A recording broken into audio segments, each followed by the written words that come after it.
Salam Nusantara bagi kita semua. Selamat datang kembali di channel Ray Konoha. Setelah saya meneliti dan memahami, ternyata modal seorang pengusaha itu bukanlah uang yang banyak. Jadi kalau ada seorang pengusaha nih, kalau misalnya mereka ditanya, apa modal yang paling utama? Uang itu adalah kesekian kalinya. Nah, yang jadi pertanyaan, apa modal daripada seorang pengusaha? Ternyata modal daripada seorang pengusaha itu adalah modal yang paling utama selain duit adalah kepercayaan, ya, trust atau reputasi. Jadi kalau ada orang yang mengatakan, zaman sekarang mah hidup mah nggak usah jujur amat. Kalau jujur amat kita nggak kemana-mana. Kalau kita jujur amat kita nggak akan dapat duit. Jadi kalau ada orang yang mengatakan seperti ini, silakan tinggalkan. Kalau ada teman seperti ini lebih baik ditinggalkan karena orang seperti ini tidak akan kemana-mana. Nah, yang paling mengejutkan lagi adalah ternyata agama itu mempengaruhi kesuksesan seseorang, mempengaruhi kekayaan seseorang, mempengaruhi profesi seseorang. Apa pengaruhnya? Bicara seputar kekayaan. 10 orang terkaya di Indonesia, ternyata anehnya rata-rata adalah non-muslim. Mohon maaf ya bagi teman-teman muslim, tapi faktanya seperti itu. Menurut data seperti itu, 10 orang terkaya di Indonesia itu rata-rata didominasi oleh non-muslim. 10 orang terkaya menurut Forbes seperti Prajogo Pangestu, Robert Budi Hartono, Mikael Hartono, Praskah, dan lain sebagainya. Jadi rata-rata orang terkaya di Indonesia itu adalah non-muslim atau nonis. Nah, yang jadi pertanyaan adalah kenapa justru orang terkaya di Indonesia itu didominasi oleh nonis? Apa penyebabnya? Apa pengaruhnya? Apakah ini berpengaruh terhadap agama?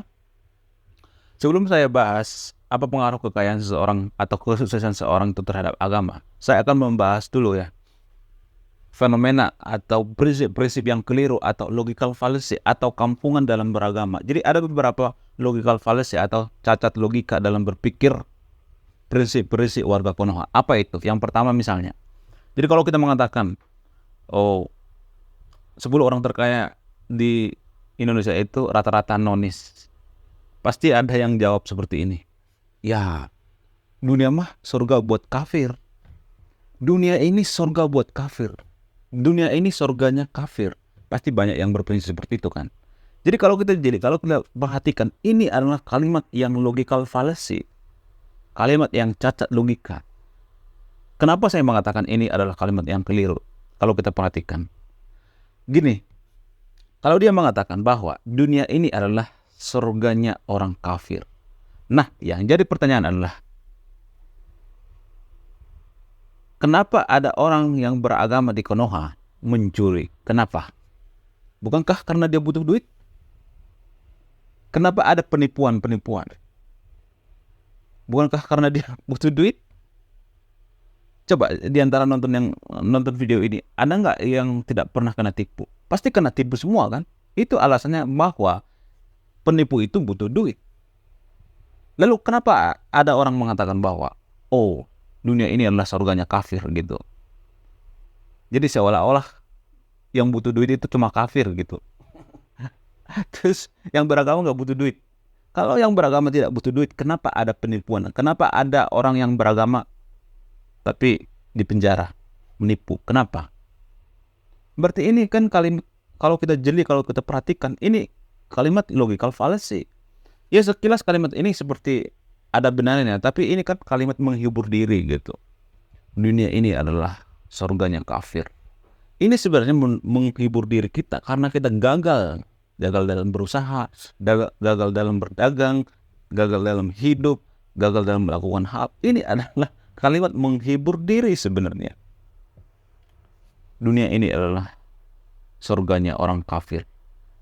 Banyak kok orang yang korupsi di Konoha itu yang beragama kok. Jadi buat apa mereka mencuri duit itu? Buat apa mereka nyolong kalau mereka tidak butuh duit? Jadi seakan-akan orang yang beragama itu tidak butuh duit. Jadi yang butuh duit itu cuma kafir gitu. Lagian emang kafir nggak berhak masuk surga gitu. Jadi kalau ada yang mengatakan bahwa dunia ini adalah surganya orang kafir, seakan-akan cuman kita yang punya surga gitu. Terus orang kafir nggak bisa masuk ke surga itu. Kalau ada orang yang mengatakan atau memvonis bahwa orang kafir itu tidak masuk surga, itu artinya dia sudah melebihi kodrat Tuhan. Kenapa saya mengatakan seperti itu? Tuhan saja tidak pernah mengatakan kafir itu tidak masuk surga. Nggak pernah. Kalau ada Tuhan mengatakan bahwa kafir itu masuk neraka, itu artinya Tuhan itu rasis. Jadi kalau ada orang yang rasis, kalau ada agama yang rasis, berarti Tuhannya rasis. Tuhan tidak mungkin rasis. Kalau ada Tuhan yang rasis, itu artinya Tuhan yang kita ciptakan sendiri. Itu Tuhannya para setan. Tuhan tidak rasis. Tuhan maha baik, maha bijaksana. Tidak pernah rasis terhadap suku lain gitu. Kafir itu kan hanya sebutan. Kafir itu kan hanya sebutan yang diciptakan oleh manusia, bukan yang diciptakan oleh Tuhan.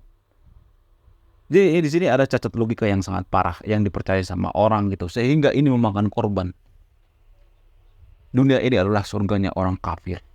Terus seolah-olah kita mengklaim sudah masuk surga gitu. Belum tentu. Emang kita sudah yakin masuk surga gitu? Lagian surga itu kan masih dipertanyakan, masih 50-50. Belum ada orang yang balik dari surga mengatakan, oh ternyata yang dikatakan pemuka agama itu benar adanya, surga itu ada. Enggak pernah.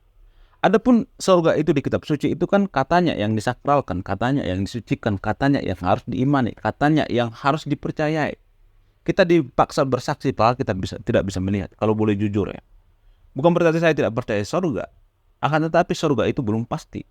Sehingga kita sering mengklaim bahwa kafir itu masuk neraka, kita yang masuk surga. Kalaupun surga itu ada, kita duluan yang masuk neraka. Karena apa? Karena kita mengata-ngatain kafir masuk neraka. Kita cuman hidupnya ngata-ngatain orang, ngata-ngatain kafir, ngata-ngatain orang yang orang lain gitu. Kita cuman hidup santai-santai gitu, nggak melakukan apa-apa, cuman kerjanya ngata-ngatain tiap hari, ngata-ngatain. Jadi ini adalah kalimat yang logical fallacy yang sangat parah. Lalu ada prinsip yang selanjutnya misalnya yang sangat parah di Konoha, logical fallacy yang sangat parah. Jadi kalau boleh jujur ya, jujur dari hati saya yang paling dalam, ini hanya opini saya pribadi, boleh dibantah, nggak apa-apa, bantah aja.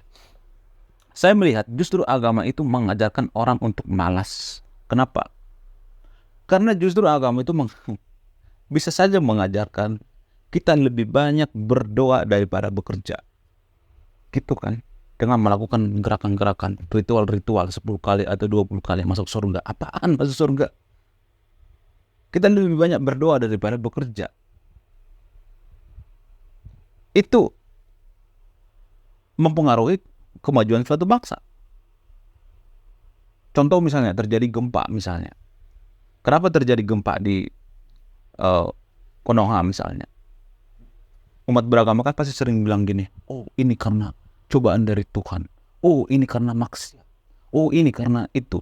Jadi semua disalahkan, orang lain disalahkan. Padahal karena ring of fire, karena kita dikelilingi oleh lempeng, karena pergeseran lempeng. Jadi kita selalu memfitnah gitu, selalu mencari jawaban-jawaban yang tidak masuk akal. Ini adalah pemikiran-pemikiran yang kampungan dalam beragama, logical fallacy yang sangat parah. Justru agama itu mengajarkan kita lebih banyak berdoa daripada bekerja. Contoh misalnya terjadi gempa, mau kita berdoa, mohon maaf ya, berdoa sampai ribuan kali pun, ya kalau misalnya banyak lempeng di Konoha, ya tetap bergeser juga. Kalau daerah ring of fire misalnya, ya tetap bergeser juga. Mau kita bergandengan tangan kayak mau ribuan, bukan berarti saya mengatakan berdoa itu tidak benar ya, tidak penting ya, tetap penting juga. Akan tetapi kalau kebanyakan berdoa, kita bergandengan tangan misalnya, biar tidak terjadi gempa, itu nggak akan ngaruh. Nggak akan ngaruh guys, nggak akan ngaruh. Lebih baik kita berpikir secara rasional, seperti yang dilakukan Jepang misalnya. Bagaimana cara mengatasi tsunami, mengatasi gempa, ya menggunakan gedung-gedung yang anti gempa dong, atau menghalau tsunami itu di laut, membangun seperti yang di Jepang itu ada bangunan-bangunan untuk menghalau tsunami. Itu adalah pemikiran-pemikiran yang rasional, bukan mari kita berdoa gitu bergandengan tangan biar gempa tidak terjadi. Nggak ngaruh coy, nggak ngaruh. Jadi justru agama itu, kalau boleh jujur ya, dari hati saya yang paling dalam, mengajarkan kita untuk lebih banyak berdoa daripada bekerja. Kan kebalik. sehingga ini mempengaruhi kemajuan suatu bangsa. Ini juga yang dimanfaatkan oleh orang-orang malas. Dia cuman melakukan ritual-ritual ibadah, malas-malasan gitu. Kalau misalnya ada orang yang bekerja, ngapain sih kamu ngejar dunia? Ngejar dunia mulu. Padahal dia nggak punya duit juga seperti orang mati kan. Seperti seperti orang yang paling tersakiti gitu. Ujung-ujungnya apa? Nyolong. Katanya duit nggak dibawa mati. Katanya dunia ini surganya orang kafir. Tapi nyolong juga tuh. Jadi ini adalah logical fallacy. Ini adalah pemikiran-pemikiran yang selama ini jarang dibongkar gitu. Siapa yang bisa membongkar ini? Ya kaum filsafat. Makanya pemuka agama itu sangat benci yang namanya orang filsafat. Karena apa? Karena orang filsafat bisa membongkar sampai ke akar-akarnya. Logical fallacy, cacat berpikir, cacat logika bisa dibongkar ke akar-akarnya. Nah, yang jadi pertanyaan adalah kenapa di Konoha itu rata-rata orang kaya itu adalah rata-rata nonis. Ada sih orang kaya yang teman-teman muslim tapi nggak seberapa gitu. Cuman Pak Khairul Tanjung ya dari 10 orang terkaya di Indonesia itu ya rata-rata nonis. Nah yang jadi pertanyaan adalah kenapa? Apa yang mempengaruhi? Kalau misalnya saya teliti dan pahami, ternyata agama itu sangat mempengaruhi kekayaan seseorang atau kesuksesan seseorang itu. Karena apa? Karena di situ ada mindset, ada tradisi, ada kebiasaan, ada pola pikir. Jadi pola pikir ini mempengaruhi tindakan, tindakan mempengaruhi nasib, nasib mempengaruhi apa? Mempengaruhi kesuksesan, kekayaan. Contoh misalnya, rata-rata negara atau orang-orang yang bukan semuanya tapi ya yang menganut Konghucu itu, ya kan orang-orang China kan rata-rata menganut Konghucu ya atau Confucianism, ajaran Confucianism. Jadi sebenarnya Konghucu ini lebih tepat dikatakan sebagai ajaran sebenarnya atau filosofis sebenarnya, bukan lebih ke agama seperti yang kita percaya. Jadi dalam tradisi agama Konghucu itu atau tradisi orang-orang China ya, kenapa banyak orang China yang super kaya gitu, orang kaya terutama di Indonesia gitu. Karena tradisi mereka, tradisi orang China itu berorientasi pada kemakmuran. Jadi kalau misalnya kita terima ampau, memberikan ampau, itu doanya apa? Semoga kamu makmur, semoga kamu makmur, semoga kamu makmur. Jadi mereka itu berorientasi pada kemakmuran sehingga ini mempengaruhi mindset mereka. Dan mohon maaf ya, orang yang paling realistis dan orang yang paling materialistis itu adalah orang China. Buktinya apa? Buktinya tembok besar Cina itu yang gede banget itu, yang panjang banget itu. Itu sebenarnya bukan menghalau musuh gitu untuk berperang gitu, biar ada senderan untuk perang gitu, biar ada untuk menghalau musuh gitu. Bukan. Sebenarnya tujuannya itu apa? Untuk menghindari maling, guys. Kalau ada orang nyolong dari seberang sana ke seberang sini kan ada itu tembok besar Cina itu dihalau gitu. Jadi sebenarnya itu melindungi harta itu sebenarnya. Itulah saking materialistiknya orang China itu. Bukan berarti saya mengatakan orang China itu mata duitan, bukan ya. Ya memang sebenarnya ya nggak jadi masalah kalau mata duitan juga. Karena kita juga butuh duit asal dengan cara yang halal ya. Ya emang dari dulu orang China itu seperti itu, sangat materialistik. Dan ini dipengaruhi agama juga. Di agama juga seperti itu. Mereka diajarkan berpendidikan tinggi. Biar apa? Biar mereka bisa mencapai kesuksesan. Agama Konghucu itu kan agama yang mengajarkan berpendidikan tinggi gitu. Agama Konghucu itu kan tidak berorientasi pada ritual-ritual gitu. Menggunakan gerak-gerakan seperti ini dan masuk surga. Nggak ada. Nggak ada seperti itu di agama Konghucu. Jadi agama Konghucu ini mengajarkan orang untuk berpikir realistis, berpikir secara rasional, dan to the point gitu. Kita juga butuh yang namanya duit kan. Jadi dalam ajaran Konghucu juga seperti itu, sangat realistis. Dan ini mempengaruhi kenapa orang-orang China itu sangat bukan terobsesi ya, sangat mendambakan yang namanya kesuksesan, kekayaan, kemakmuran ya, lebih tepatnya kemakmuran. Jadi itulah alasannya kenapa negara-negara yang mayoritas beragama Konghucu ini dipengaruhi oleh ajaran-ajaran dari Confucianism. Contoh misalnya Cina, Vietnam, Singapura. Ya orang-orang China di Indonesia juga banyak kan yang menganut agama Konghucu kan, atau Confucianism. Banyak juga orang itu beragama Kristen gitu. Ini juga berpengaruh. Nah sekarang kita masuk ke agama Kristen. Di 10 orang terkaya di Indonesia itu ada juga yang beragama Kristen ya. Kenapa agama Kristen itu atau orang-orang Eropa deh, orang-orang Barat gitu, orang-orang Amerika kan masih cenderung beragama ya, walaupun di sana banyak agnostik, ateis gitu, tapi mereka cenderung beragama. Kenapa bisa seperti itu? Karena dalam agama Kristen ini ada prinsip yang mengatakan bahwa pekerjaan kita adalah ibadah kepada Tuhan. Contoh misalnya, kita jadi pengusaha misalnya. Jadi seorang pengusaha itu, orang Kristen berpikir bahwa pekerjaan mereka seorang pengusaha itu adalah bagian daripada ibadah. Itu artinya dalam kita berusaha itu kita tidak boleh menipu orang lain, tidak boleh berbohong, karena itu kan ibadah. Sehingga banyak orang-orang Kristen yang kaya raya. Ya tidak semua orang Kristen kaya raya, tapi ya kalau di Eropa gitu, di belahan dunia lain juga banyak kan orang-orang Kristen yang kaya raya, super kaya. Karena mereka menganggap bahwa pekerjaan mereka itu adalah ibadah. Misalnya mereka jadi guru, kayak jadi pengacara, kayak jadi konten kreator, kayak mereka mau mengutamakan yang namanya kejujuran. Karena apa? Karena pekerjaan mereka itu adalah bagian daripada ibadah. Mereka tidak fake gitu. Mereka tidak pura-pura dalam bekerja. Karena pekerjaan mereka itu adalah bagian daripada ibadah. Sehingga agama Kristen itu tidak terlalu banyak mengandalkan ritual kan. Paling sekali seminggu gitu. Iya biasa aja berdoa gitu. Ada berdoa juga. Sambil berjalan juga orang Kristen bisa berdoa loh. Sambil bekerja juga berdoa. Jadi mereka menganggap bahwa pekerjaan mereka itu adalah bagian daripada ibadah. Jadi ngapain melakukan ritual-ritual yang aneh-aneh biar masuk surga. Jadi orang Kristen berpikir seperti itu. Karena mereka menganggap bahwa pekerjaan mereka itu adalah ibadah. Itu ibadah mereka kepada Tuhan. Sehingga dilakukanlah sebaik mungkin. Kalau mereka menjadi pengusaha, pengusaha yang baik. Tidak menipu orang lain. Karena seperti yang saya katakan tadi di awal itu, modal daripada seorang pengusaha yang paling berharga itu adalah kepercayaan, kejujuran.